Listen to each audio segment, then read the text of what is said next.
Isa, quais são os 3 pilares importantes para um projeto de interiores pós-obra ou reforma?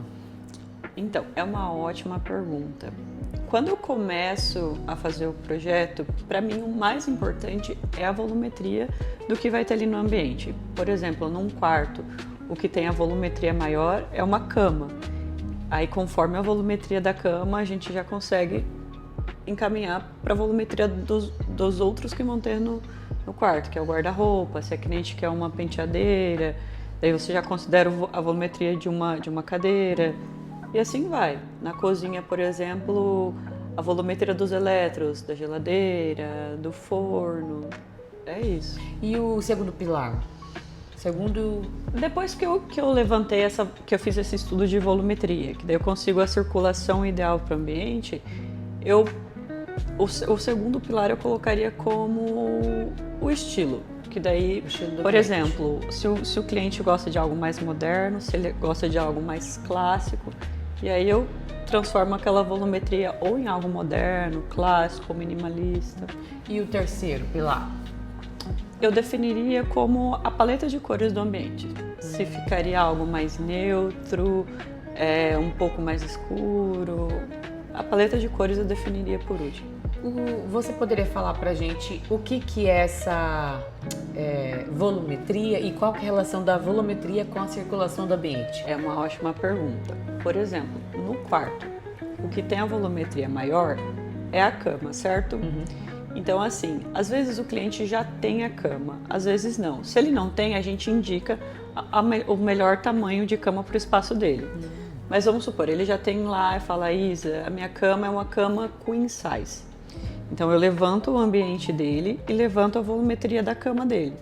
Então assim, com a volumetria da cama, eu já sei qual que é a circulação mínima que tem que ter entre a cama e os móveis.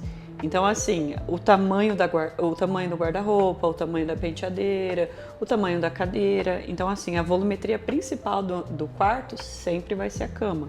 Então assim, com a volumetria da cama eu já defino a volumetria do guarda-roupa, a volumetria dos auxiliares, a circulação entre a cama e os móveis planejados que vão ter ali no ambiente. É basicamente isso. Isa, o que pode acontecer quando o cliente, a pessoa não tem esse estudo? Pode acontecer muita coisa ruim. A primeira que me vem em mente é, você não tem esse estudo, e aí você vai comprando as coisas por conta.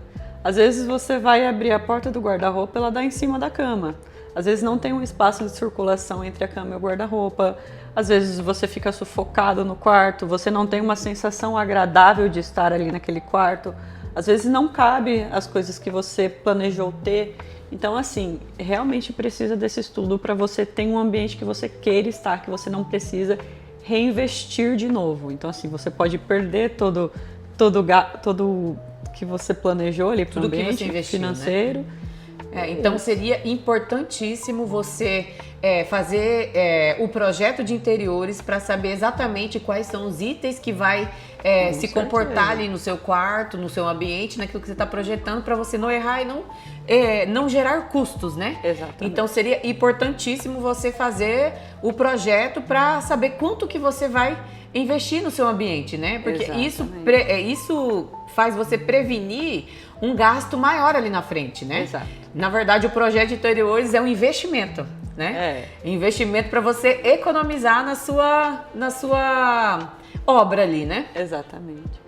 Isa, eu também queria saber qual que é a diferença entre o projeto de interiores e o projeto de móveis planejado.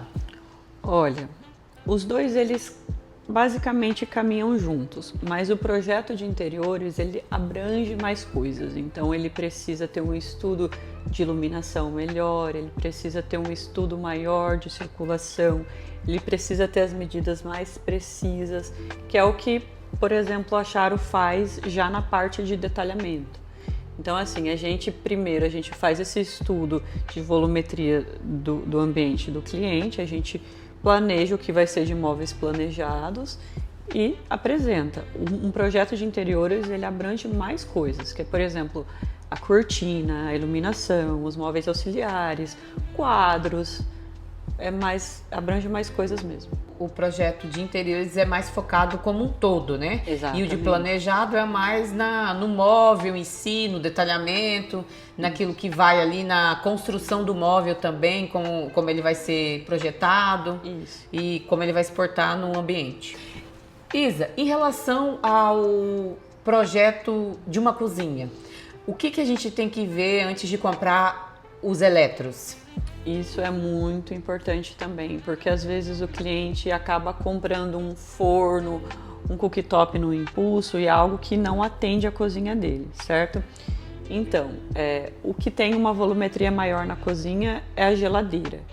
Então, assim, a gente faz aquela volumetria ali da geladeira e o espaço que ela precisa nas laterais. E aí a gente já delimita a bancada e os armários superiores e inferiores.